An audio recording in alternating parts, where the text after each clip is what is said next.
Hello प्यारे बच्चों, कैसे हैं आप सभी। आज हम कक्षा 10 गणित का अनसॉल्व्ड पेपर 2024 का सेट नंबर 1 को हल करेंगे। तो इसी क्रम में धीरे धीरे हम सभी सेटों को हल करेंगे। तो आइए आज हम स्टार्ट करते हैं कक्षा 10 2024 का सेट नंबर 1। तो देखिए इसमें हमारे जो 20 दिए गए हैं बहुविकल्पी प्रश्न। तो सबसे पहले हम इनको हल करेंगे। तो देखिए हमारा पहला प्रश्न क्या है। देखिए, एक त्रिघात बहुपद के अधिक से अधिक कितने शून्य हो सकते हैं। देखिए हमारा जो बहुपद कैसा है, त्रिघात है। अगर बहुपद त्रिघात है मतलब कि देखो घात इसमें कितनी होगी, 3 होगी। अर्थात आपका बहुपद जो है इस प्रकार हो सकता है। ये देखिए, तो यहाँ अधिकतम घात कितनी इसकी है, इसकी जो घात है यहाँ पे 3 होगी ना, 3 है। अर्थात अगर इसको हम हल करेंगे यहाँ से तो इसमें x के 3 मान निकलेंगे। इस प्रकार त्रिघात बहुपद में शून्य कितने होंगे, शून्य का अर्थात x के मान कितने हो सकते हैं, 3 मान हो सकते हैं। अगर हमारा द्विघात बहुपद होता, मान लीजिए x² 2x + 5 कुछ इसी प्रकार होता, द्विघात बहुपद होगा तो वहाँ से हम x के कितने मान निकाल सकते हैं, वहाँ से हम x के 2 मान निकाल सकते हैं। अर्थात x के 2 शून्य होते हैं। तो द्विघात बहुपद में x के 2 शून्य हो सकते हैं और त्रिघात बहुपद में x के अर्थात x के 3 मान निकल सकते हैं। इसलिए वहाँ पे 3 शून्य हो सकते हैं। तो प्रश्न में आपसे कहा गया है कि एक त्रिघात बहुपद के अधिक से अधिक शून्य कितने हो सकते हैं। तो त्रिघात बहुपद है तो शून्य कितने हो जाएंगे, 3 हो जाएंगे। इस प्रकार हमारा बी ऑप्शन सही हो जाएगा। अगर यहाँ पे होता द्विघात बहुपद तो उसके अधिकतम शून्य कितने होते, 2 हो जाते। अगला देखिए हमारा प्रश्न है कि संख्या 140 का अभाज्य गुणनखंड कौन सा होगा। तो देखेंगे हम 140 के हम गुणनखंड करेंगे। तो देखिए कैसे करेंगे इसको, यहाँ 140 का हमें करना है गुणनखंड। तो 140 हमने लिया और इसको हम काटेंगे 2 से। तो 2 × 14 और 0 उतार लेंगे, 2 × 3 = 6, 1 बचेगा। तो 2 × 5 = 10, 5 × 7 = 35 और 7 × 1 = 7।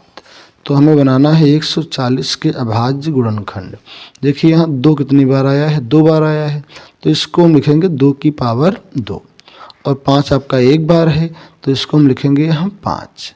फिर यहाँ 7 आपका 1 बार आया है, इसको हम लिख देंगे 7 1 बार। तो ये हमारे क्या हो गए, इसके अभाज्य गुणनखंड हो गए। इस प्रकार आपका कौन सा ऑप्शन सही होगा, देखिए यहाँ से 2 की पावर 5। देखिए तो ऑप्शन यहाँ से आपका सही हो जाएगा, ये ऑप्शन नंबर सी सही हो जाएगा, 2 की पावर 2 × 5 × 7। अगला प्रश्न देखिए हमारा क्या है। भाज्य, भाजक और भागफल व शेषफल में क्या संबंध होता है। जैसा कि हम जानते हैं, सीधे फार्मूला आपका है कि भाज्य बराबर क्या होता है, भाजक गुणे भागफल प्लस शेषफल। ठीक है, इसको हमें याद करना पड़ेगा। तो आपका ये ऑप्शन नंबर कौन सा, सी आपका सही हो जाएगा। अगला देखिए हमारा प्रश्न दिया गया है कि रैखिक समीकरण x + 2y + 5 = 0 और -3x - 6y + 1 = 0 के युग्म का हल कैसा होगा। अद्वितीय होगा या इसके 2 हल होंगे या अपरिमित रूप से अनेक हल होंगे या इनमें से कोई नहीं। तो आइए देखते हैं। देखिए कंडीशन क्या होती है, हमारा जो इक्वेशन है क्या दी गई है, हमारा क्वेश्चन नंबर 4। देखिए इक्वेशन आपका दिया गया है x + 2y + 5 = 0।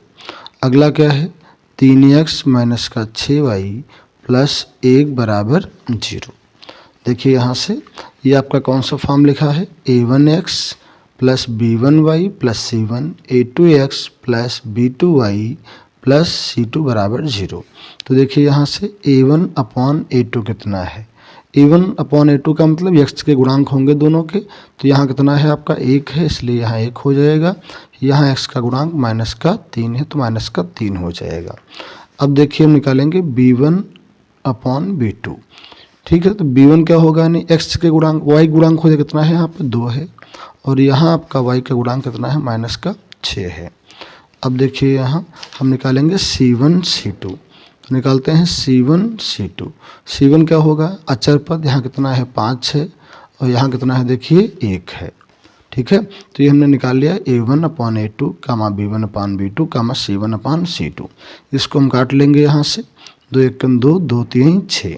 तो देखिए कंडीशन क्या बनी हमारी, A1/A2 बराबर नहीं, बराबर आ गया ना किसके, B1/B2 के, और ये हमारा जो है बराबर नहीं है किसके, C1/C2 के।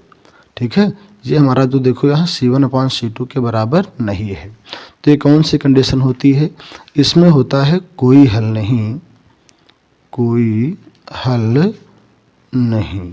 ठीक है, इसमें आपका आएगा कोई हल नहीं। ठीक है, और हमारा ऑप्शन क्या दिया गया, देखो इसमें ऑप्शन क्या दिया गया इसमें है, ये हमारा ऑप्शन है अद्वितीय हल होगा, या 2 हल होंगे, या अपरिमित रूप से अनेक हल होंगे, या इनमें से कोई नहीं। तो देखिए हमारा इसमें क्या आया है, कोई हल नहीं ना, यानी इसमें से आपका न तो ये होगा, न तो ये होगा, न तो ये होगा।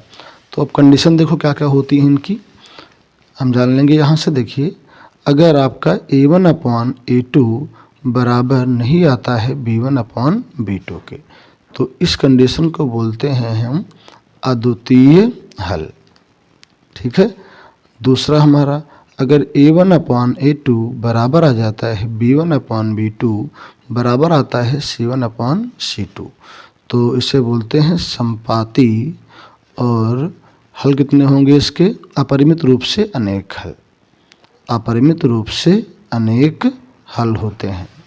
और यदि A1/A2 बराबर है B1/B2 के, लेकिन लास्ट वाला बराबर नहीं आता है, तो इसमें क्या होता है, कोई हल नहीं, कोई हल नहीं। और ये कैसा होते, कैसे रेखाएं होती हैं, ये समांतर रेखाएं होती हैं।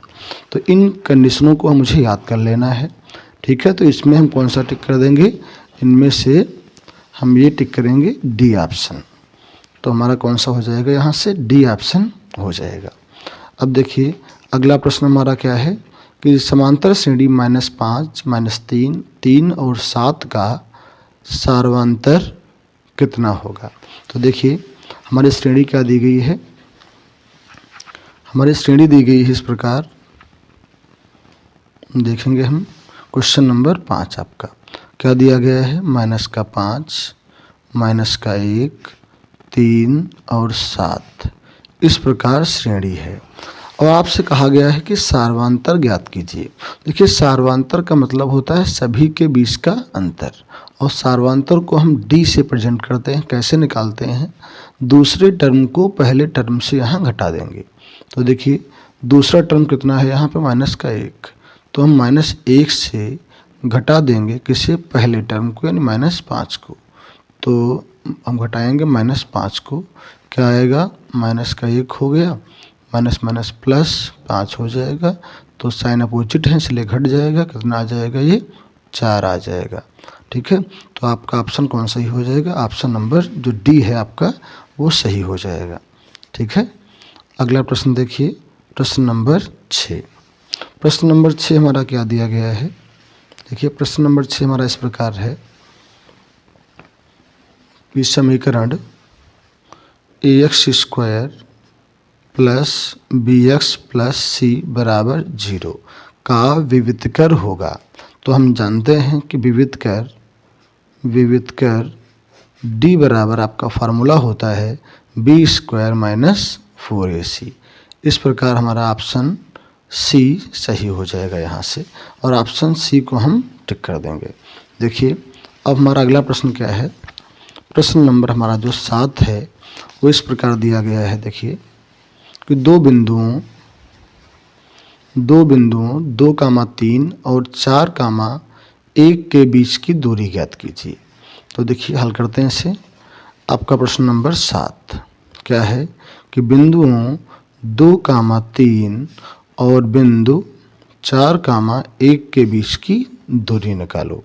तो देखिए हम जानते हैं, हम निकालेंगे दो बिंदुओं के बीच की दूरी। हमारा फार्मूला क्या है, x1 - x2 का whole square plus y1 - y2 का होल स्क्वायर। तो यहाँ से हम वैल्यू पुट कर देंगे। x1 हमारा है, y1, x2 और y2। तो आइए वैल्यू पुट करते हैं। x1 कितना है हमारा 2, तो यहाँ पे हम 2 रख देंगे, माइनस x2 कितना है देखिए 4 रखेंगे, उसका स्क्वायर है, स्क्वायर कर देंगे, प्लस हमारा y1 कितना है 3, माइनस y2 कितना है 1 और इसका स्क्वायर है, तो यहाँ से हम स्क्वायर कर देंगे। देखिए तो यहाँ से कितना आएगा आपका, ये 2 से हम 4 घटाएंगे, आएगा माइनस का 2 और इसका आपका स्क्वायर हो गया। इसी प्रकार यहाँ कितना आएगा, ये प्लस का 2 आएगा, इसका हम यहाँ से स्क्वायर कर देंगे। तो कितना आएगा, यहाँ से 2 का स्क्वायर हमारा 4 आएगा, स्क्वायर है प्लस का हो जाएगा, यहाँ भी 2 का स्क्वायर 4 आएगा, तो कितना होगा आपका, ये 4 और 4 8 हो जाएगा। तो 8 को हम क्या लिख पाएंगे, 2 रूट 2 कैसे, देखिए 8 हमारा, इसको हमको तोड़ेंगे तो 2 चक्कू 8, 2 दूना 4, 2 एकन 2, यहाँ 2 का बन गया जोड़ा, तो ये 2 तो हमारा आ जाएगा बाहर, तो 2 को हम लिखेंगे यहाँ से बाहर, और आपका इसका जोड़ा नहीं बना तो ये कहाँ हो जाएगा, अंदर। तो इस प्रकार हमारा कितना आ गया, 2 रूट 2। तो देखिए इसका हमारा ऑप्शन नंबर जो बी होए वो क्या है, सही हो जाएगा। अगला प्रश्न हमारा दिया गया है कि द्विघात समीकरण 3x² माइनस का 12x प्लस m के मूल बराबर हैं, तो m का मान ज्ञात कीजिए। देखिए हमारा प्रश्न क्या है, प्रश्न नंबर हमारा 8 क्या दिया गया है, 3x² माइनस का 12x प्लस का m बराबर 0। मूल कैसे हैं, बराबर हैं, तो यहाँ देखिए इसकी हम तुलना करेंगे ax² minus plus bx plus c से। तो यहाँ पे देखिए a कितना है जो स्क्वायर का गुणांक हो, और b कितना होगा जो x का गुणांक हो, माइनस का 12 है, और c कितना हो जाएगा 5। जब मूल बराबर होते हैं तो कंडीशन होती है b² माइनस 4ac बराबर 0। यहाँ से हम मान रखेंगे तो b का मान कितना है, माइनस का 12 है, इसका स्क्वायर हो जाएगा, माइनस का 4 इंटू a क्या होता है आपका दिया गया है 3, इंटू c कितना दिया गया है m बराबर 0। तो 12 का स्क्वायर आएगा 144, यहाँ आएगा 4 3 12, m बराबर 0। इसको हम कर देंगे पक्षांतर, उधर जाएगा माइनस का हो जाएगा, तो आएगा माइनस का 12, m बराबर माइनस का 144, माइनस से माइनस कट जाएगा, 12 एकन 12, 12 को 12 से काटेंगे 12 बार तो 144 आ जाएगा। इस प्रकार हमारा m का मान कितना आ गया, 12 आ गया। तो हम यहाँ ऑप्शन नंबर कौन सा आपका डी टिक कर देंगे, ठीक है। तो इस प्रकार हमारा प्रश्न नंबर 8 हल हो गया। आपको हमारी वीडियो कैसी लगी, अगर अच्छी लगी हो तो अपने दोस्तों को शेयर करें जिससे उन्हें भी इसका लाभ मिल सके।